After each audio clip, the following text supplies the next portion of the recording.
Now joined by John Wilkerson. Not that he needs any introduction, because I'm sure around here you're pretty well known.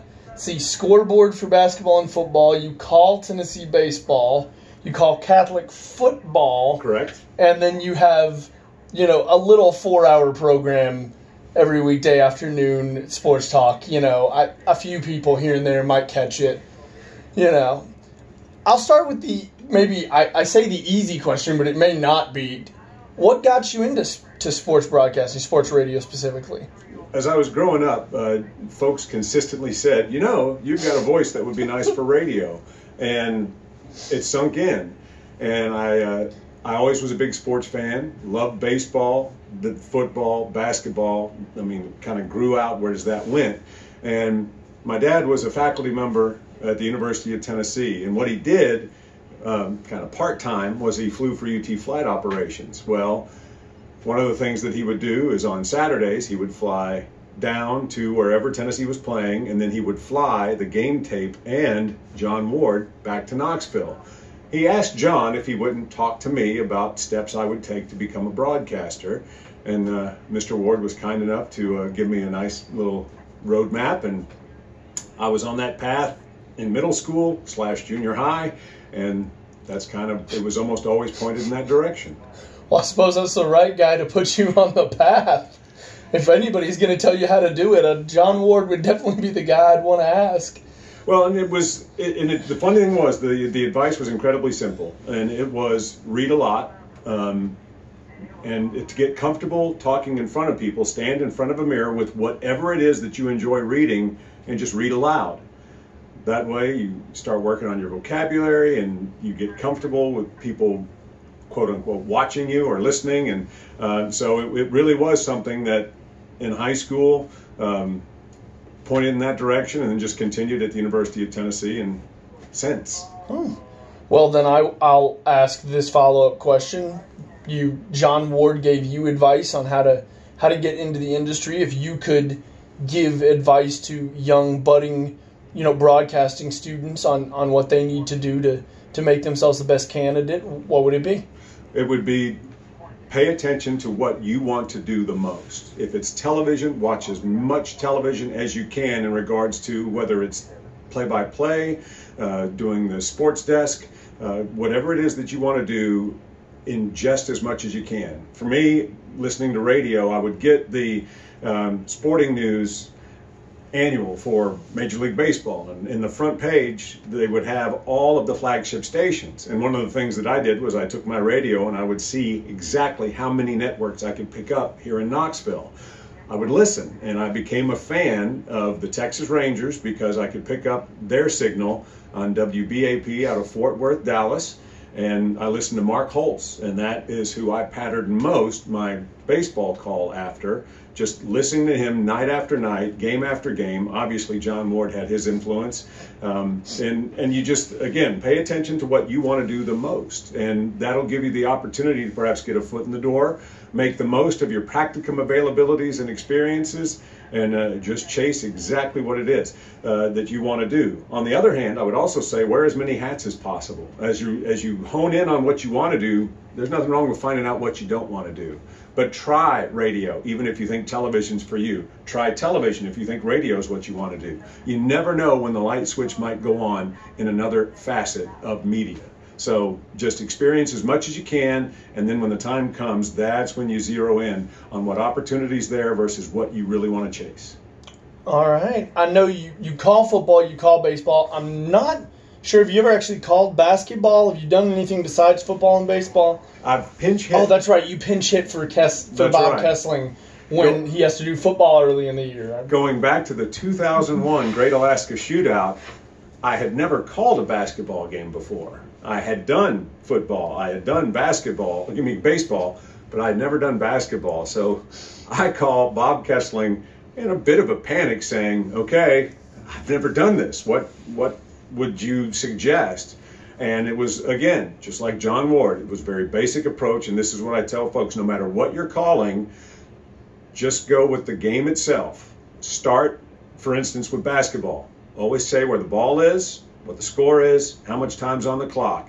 and then you expand it out the more comfortable you get. People want to know the score. People want to know where the ball is. People want to know how much time's left on the clock. Everything else just paints the picture. And as you get more comfortable, you can broaden the circle. But just start with the particulars that you know your listeners or viewers want to know.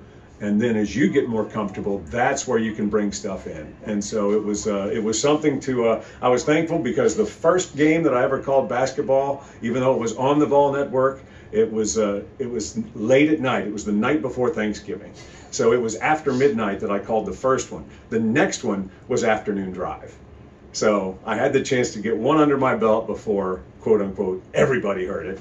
But yeah, that was quite the experience. But I love calling basketball because of the action. I've been blessed almost every time I've called a game that Bert Bertelkamp has been there right by my side, and he makes it so easy just to fill in with all of the color he brings to a broadcast. He certainly does. I will say that. Quite an enjoyable guy to listen to. Would you say that basketball is your favorite to call then due to the action, or do you maybe prefer baseball because there is so much time to be able to kind of fill in and have that conversation with whoever you're calling with? Boy, I enjoy them all, but baseball is what I've done the most. It's the sport I've enjoyed the longest. I love calling football, love calling basketball, but baseball is what always brings me back.